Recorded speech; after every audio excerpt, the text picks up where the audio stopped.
Students and welcome to easy engineering concept. और आज के इस वीडियो लेक्चर में मैं कवर करने वाला हूँ MCS 011 जून 2019 क्वेश्चन नंबर 4 का सी पार्ट।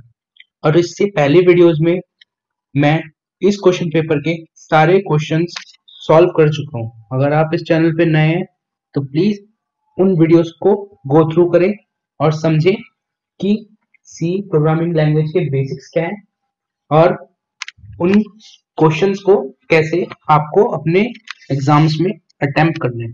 ठीक है, तो अब आज की वीडियो शुरू करते हैं और देखते हैं क्वेश्चन क्या है। क्वेश्चन है define recursion with the help of small C program segment and explain it. तो क्वेश्चन काफी सिंपल है।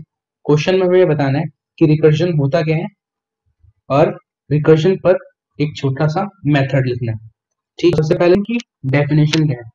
तो इजी लैंग्वेज में मैं आपको बता दूं कि रिकर्जन मेथड होता है कि कोई भी पर्टिकुलर मेथड, वो मेथड कोई भी हो, चाहे वो आर्ग्यूमेंट लेता हो चाहे वो आर्ग्यूमेंट ना लेता हो। ठीक है, कोई भी मेथड हो, अगर वो मेथड अपने आप को कॉल करे जा रहा है, मतलब मल्टीपल टाइम्स अपने आप को लूप में कॉल कर रहा है, तो वो एक रिकर्जन मेथड है। ठीक है, अब उसके बाद देखते हैं डेफिनेशन को। सो डेफिनेशन में मैंने ये लिखा है कि any function which called itself is called recursive function and such function call are called recursive calls। recursive मतलब iterative, मतलब रिपीटेड इटरेटिव और रिपीटेड।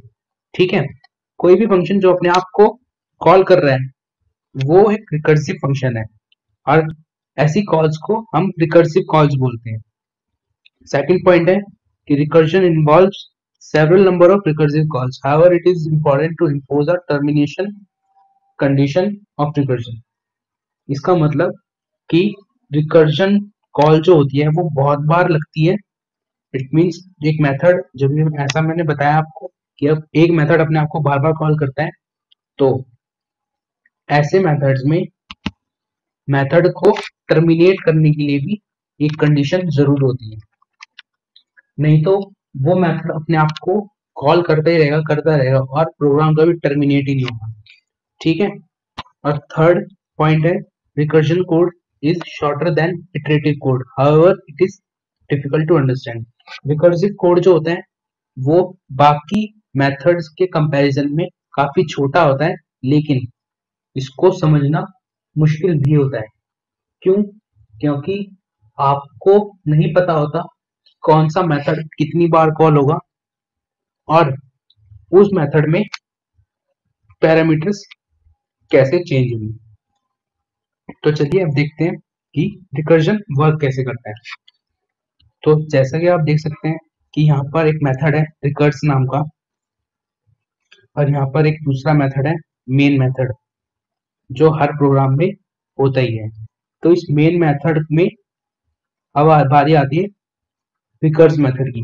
तो ये रिकर्स मेथड यहाँ पर डिफाइन है कि मेथड कॉल हुआ और जैसे ही मेथड कॉल हुआ तो इस मेथड के अंदर एक और बार रिकर्सिव मेथड कॉल हुआ, मतलब एग्जीक्यूशन यहाँ से यहाँ पर आया, यहाँ से फिर यहाँ चला गया, फिर यहीं पे ये चीज राउंड में चलती रहेगी जब तक कि कोई कंडीशन ट्रू नहीं होती।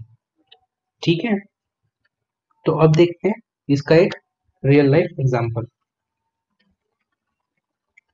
तो ये सी प्रोग्राम मैंने ऑलरेडी लिखा हुआ है जो भी रिकर्जन पर बेस्ड है, और साथ साथ मैं कमेंट्स के साथ भी बताता रहूंगा कि कौन सी लाइन का क्या मतलब है और कौन सी लाइन क्या रिप्रोड्यूस करती है। ठीक है, तो एक सिंपली ये हेडर फाइल्स हैं।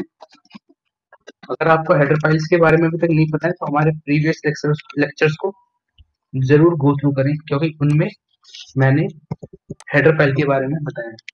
ठीक है, यहाँ पर हमने क्या करा, define a method called fact. ठीक, देन ये हमारा मेन मेथड चालू हो गया, main block of code start from here. ठीक है, देन उसके बाद यहाँ पे हमने दो वेरिएबल डिक्लेयर किए, declare variables which is going to be used in program। ठीक है, देन printf आप लोगों को पता है कि printf किस लिए यूज होता है। printf बेसिकली आउटपुट प्रिंट कराने के लिए, यूजर की स्क्रीन पर मैसेज और आउटपुट को प्रिंट कराने के लिए printf का यूज होता है। स्कैनफ भी आप लोगों को पता है अच्छे से कि यूजर से इनपुट लेने के लिए स्कैनफ मेथड का यूज होता है। अभी यहाँ पे आती है इंपॉर्टेंट बात। अब यहाँ पर क्या हो रहा है कि f variable equals two factor n। ठीक है, अब इस लाइन का मतलब क्या है? इस लाइन का मतलब ये है कि जब जब ये मेथड कॉल होगा फैक्ट n, तो इसकी वैल्यू जो होगी वो f वेरिएबल को असाइन हो जाएगी। ठीक है, तो यहाँ पर लिखते हैं असाइन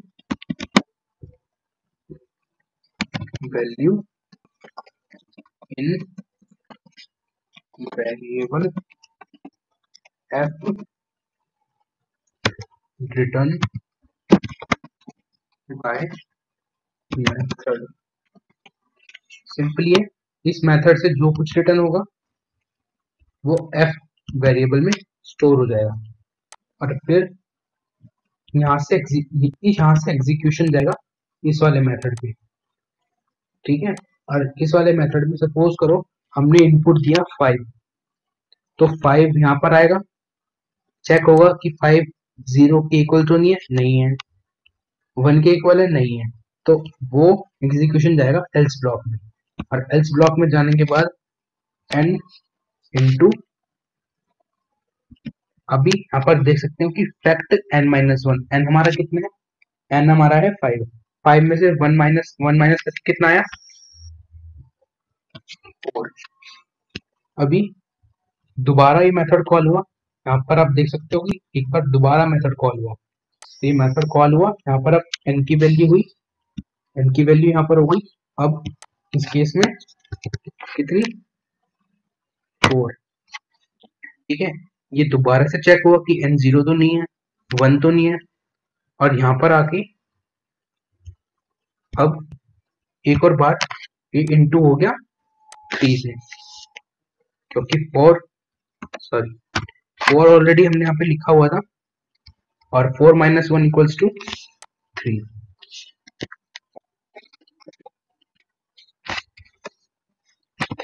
ठीक है, तो अब 3 यहाँ पर दोबारा पास हुआ, अब यहाँ पर फैक्टोरियल n की वैल्यू 3 है, दोबारा से चेक हुआ, दोबारा से फिर यहाँ पे n-1 हुआ विच इज 2। ठीक है, फिर दोबारा 2 गया यहाँ पे, अभी 3 की जगह पर वैल्यू ट्रू हो गई, अब 2 भी चेक हुआ उसी तरीके से, फिर यहाँ पे भी 2 के बाद 2 में से एक और माइनस हो गया, तो यहाँ पर इंटू आया 1,